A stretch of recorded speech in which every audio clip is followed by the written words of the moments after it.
It's pretty safe to say that Sony launched a successful comeback with the Xperia Z and ZL, but they have not forgotten about the mid-range market. Now, the mid-range market may not be the most exciting, but it might just be another place for Sony to shine. Hey, it's Joshua Vergara from Android Authority. What's going on, everybody?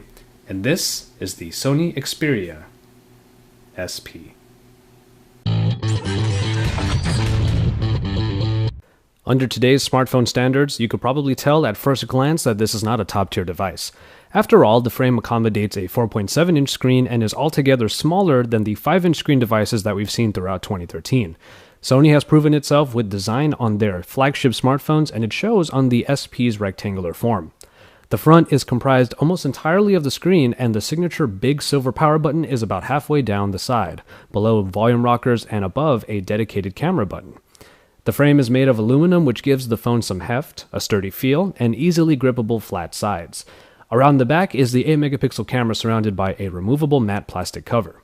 And finally, at the bottom of the device is a see-through plastic that diffuses the LED notification light.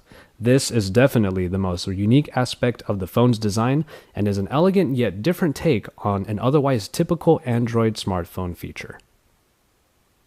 In the hand, the smaller form factor really helps the handling.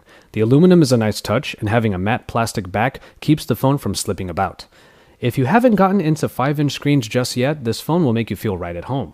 Overall, the SP is a good example of Sony's design experience and should please most users with its good looks and feel. For those who have really gotten into 5-inch screens, however, the Xperia SP's screen probably won't win you over. That being said, this 4.7-inch screen is capable of 720p resolution at 319 ppi. Of course, the spec-hungry might look elsewhere, but this display is still a good performer. The TFT screen is backed by the Bravia engine, just like the Z and the ZL, thus giving the phone greater contrast aside slightly lowered saturation. It does somewhat suffer from the same viewing angle issues as its big siblings, but dead-on viewing is still a great experience. If you really want the extra resolution and pixel density, then you have Sony's flagships available. Otherwise, average and perhaps even some power users can come to appreciate how last year's screen specs can still be quite fun. Last year's specifications make another return with the Xperia SP's performance. It sports a dual-core Snapdragon Crate processor clocked in at 1.7 GHz. Obviously, it doesn't sound as great as a quad-core Snapdragon 600, but 1.7 GHz is still more than enough speed and power for the average user. A score of around 16,000 in Antutu keeps the SP at a very respectable part of the Android ladder. You'll get a lot done quickly as the phone remains smooth through its elements. 2 GB of RAM are available for multitasking, and as for graphics, the SP does keep up with the rest of the pack by sporting the Adreno 320 processor. Rest assured that the Xperia SP will be a more than capable companion. Actually, you could view this less as old and more like last year's specs perfected. Hardware offerings on the Xperia SP remain pretty standard. Wi-Fi, GPS, Bluetooth, and NFC are all available for your connection needs, and there will be different variants made for HSDPA and LTE networks. Only 8 GB are available for storage, but that matte plastic cover actually houses a micro SD card slot for SD cards of up to 32 GB in capacity. For a Sony phone sporting a Walkman app, the SP's rear-mounted speaker thankfully is a better performer than the ones found in the Z and the ZL. It's nice and loud without being as tinny.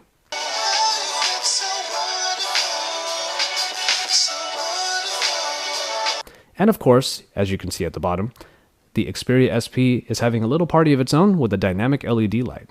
It not only blinks when notifications happen, it goes along with whatever music the phone is playing.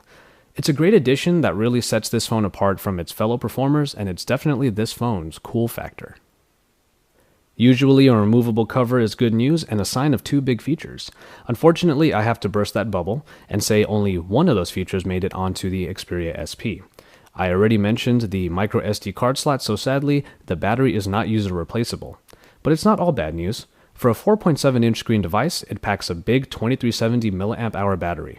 With slightly less powerful bits inside, this phone's battery can easily go the distance.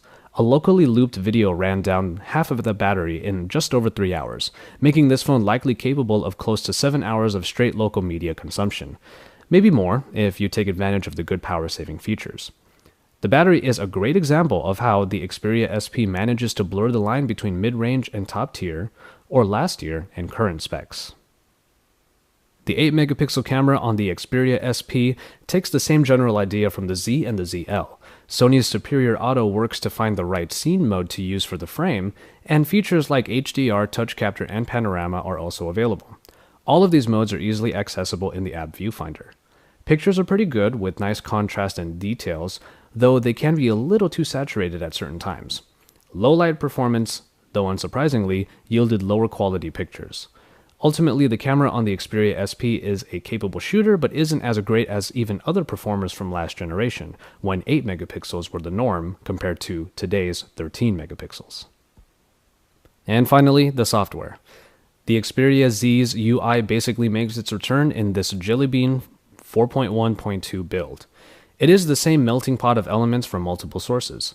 Ice cream sandwich inspired color schemes, Jelly Bean features like Google Now, and Sony additions.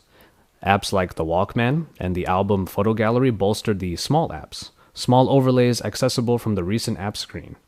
Sony takes a more minimalistic approach to their UI, and if you prefer the basics with some extras and then all in a nice shell, the Xperia UI should still please. There aren't any listings for the Xperia SP on US carriers just yet, but it should come in between $100 to $150 on 2-year contracts. When unlocked, it is decently priced, right under $500 US. And so, there you have it.